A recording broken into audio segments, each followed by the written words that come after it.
with Kellyton and Associates, and today, well, really this whole month we've been talking about characteristics of leaders and traits of good leaders, the differences between leaders and management, communication skills, which is key. And today I want to talk a little bit about bias and blind spots, something that happens to us all and exists within all of us. So we all have bias. So elephant in the room, poof, it's out. We all have bias, but we know that.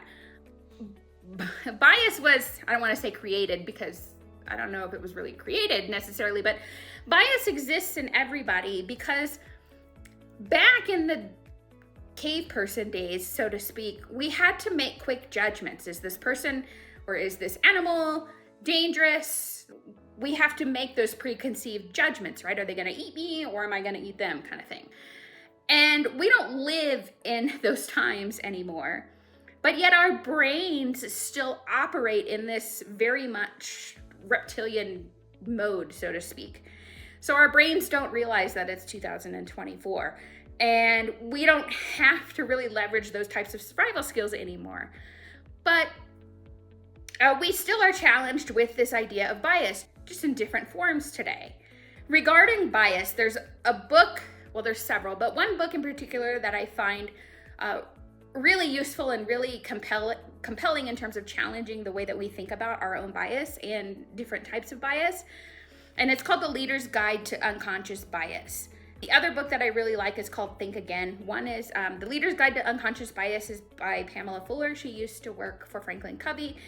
And then Think Again, we all know, I'm a big Adam Grant fan, and that book was written by Adam Grant. And I like both of these books first because they openly recognize that, hey, we're human and bias exists. And I think it's silly for us to try and say that bias does not exist in us, because it does. We just have to be conscious. The thing I really like about both of these books and these authors is they don't make a point to say that bias doesn't exist. They make a point to say that, yeah, we all have bias, but the point is that we are able to consciously say to ourselves, oh, am I looking at this through a biased lens here? Or am I looking at this particular situation objectively? And so I really like those two books, so I definitely recommend them.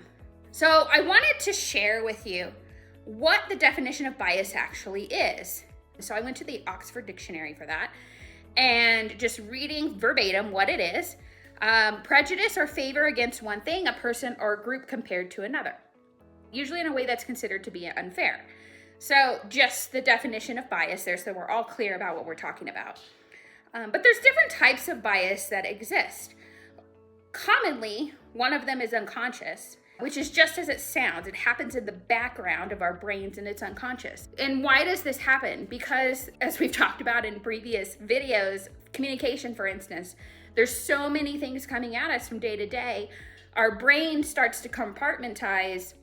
Oh, that shirt's blue, it goes over here. Oh, that shirt's red, it goes over here.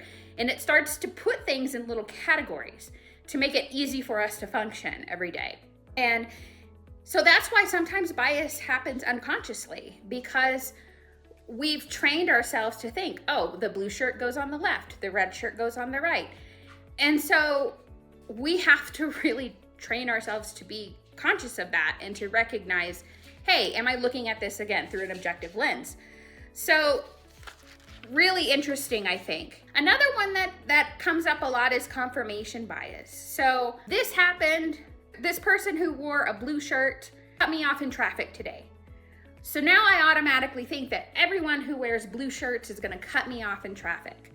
So that's essentially confirmation bias. We're confirming in our minds that something is going to happen because there's been a pattern that we've created that's going to happen. So the blue shirt's always going to cut us off in traffic. Therefore, we're confirming in our minds, yep, well, they're wearing a blue shirt, so yep, they gotta be that person who cuts us off in traffic. So again, it's really important to recognize that within ourselves and to be able to challenge that at an organization. You know, are we looking at this through an objective lens, or am I bringing my own bias into the mix? And how this also happens is with blind spots.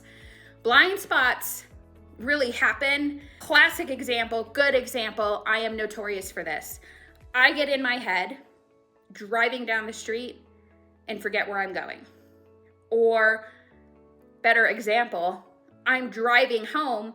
I take the same route home every day and I can't remember how I got home. So it's almost like a blind spot. I don't know how I got home. I just ended up here. Or if you move and you drive to your old home, I've done that before too.